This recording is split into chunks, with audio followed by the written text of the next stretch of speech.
বর্তমানের যা অবস্থা, বিশেষ করে পৃথিবীর হোক আর ভারতবর্ষের হোক আর পশ্চিমবঙ্গের হোক, তো সবচেয়ে বেশি খারাপ পশ্চিমবঙ্গ এবং বাংলাদেশ।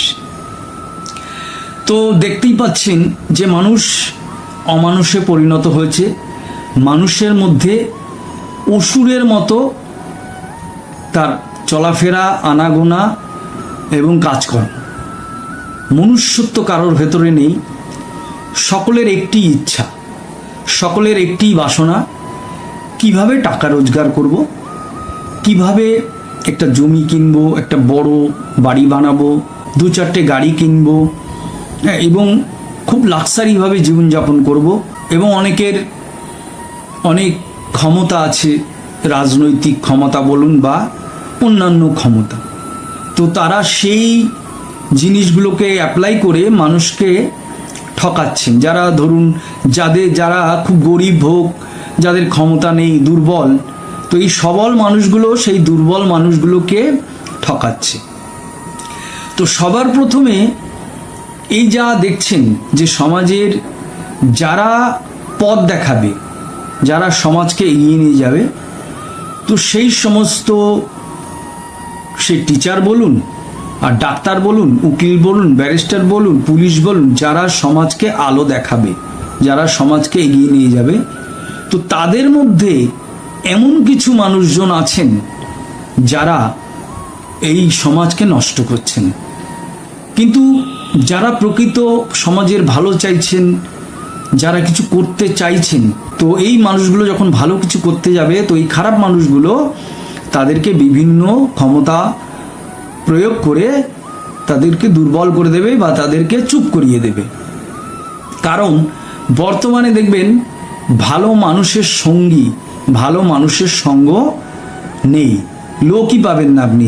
একজন ভালো শিক্ষক হোক, একজন ভালো ডাক্তার হোক বা একজন ভালো সমাজসেবী হোক, তিনি যদি সত্যিকারের নিঃস্বার্থভাবে কিছু করতে যান, তার সঙ্গে কেউ থাকবে না। কারণ যারা থাকবে তারা কোনো কিছু লাভ পাবে না। আর দেখবেন যারা সমাজের সমস্ত রকম দুর্নীতি করে বেড়াচ্ছে, তাদের সঙ্গ প্রচুর লোক একদম। কারণ তারা জানে যে তিনি যখন দুর্নীতি করবে, সঙ্গে আমরাও থাকবো, আমরাও পাবো ভাগ, তো সেই কারণে তারা তার সঙ্গ দেবে। তো এটার হওয়ার কারণ কিন্তু কলি। ভগবান বলছেন এই কলিযুগে ভগবান সবার প্রথমে, কলি সবার প্রথমে মানুষের বুদ্ধি ভ্রষ্ট করে দেবে। মানে শিক্ষক, ডাক্তার, উকিল, ব্যারিস্টার যেই হোক না কেন, সেই ভালো মানুষটার বুদ্ধিকে ভ্রষ্ট করে দেবে। কিন্তু আপনি ভাবতেই পারবেন না যে এই মানুষটা এই কাজটা করছে বা এই মানুষটার দ্বারা এই কাজটা হলো, সেটি কল্পনাই করতে পারবেন না। সেটা দেখুন, বাস্তবে তাকিয়ে দেখুন। আর এই কথাগুলো গুরুদেব কিন্তু আজ থেকে 100-150 বছর আগে বলে গেছেন। তিনি যে সমস্ত বাণী সমাজের জন্য দিয়ে গেছেন, এই বিশ্ববাসীর জন্য দিয়ে গেছেন, ভারতবাসীর জন্য দিয়ে গেছেন, বাংলাদেশের জন্য দিয়ে গেছেন বা এই পশ্চিমবাংলার জন্য দিয়ে গেছেন, প্রত্যেকটা বাণী আপনি মেলান। এই বাণী চিরন্তনীতে আপনি কিছু বাণী আছে এমন যে প্রত্যেকটা কথা আপনি মিলিয়ে নিতে পারবেন, যে আজকের দিনে কি ঘটছে, ভবিষ্যতে কি ঘটবে, সেটাও লেখা আছে।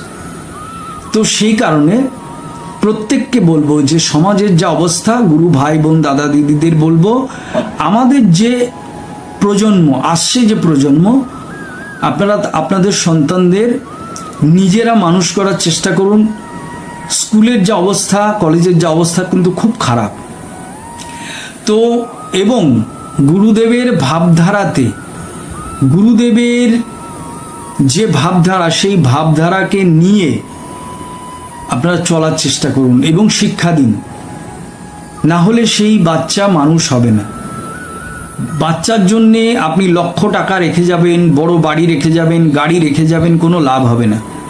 বাচ্চার মধ্যে যদি সংস্কার না থাকে, সে যদি বুঝতে না পারে শিক্ষা কি, আমার কিভাবে চলা উচিত, সমাজে আমাকে কিভাবে বড় হতে হবে, কোন মানুষের সঙ্গে মিশতে হবে, কোন মানুষের সঙ্গে মিশতে হবে না, এবং বাবা মাকে কিভাবে সম্মান করতে হবে, তাদেরকে কিভাবে রাখতে হবে ভবিষ্যতে, এবং আমার সংসার জীবন কেমন করে চলবে, আমি কি কর্ম করব, সে কর্মের মধ্যে কতটা ভগবানকে নিয়ে কর্ম করব, এটা শিখতে হবে।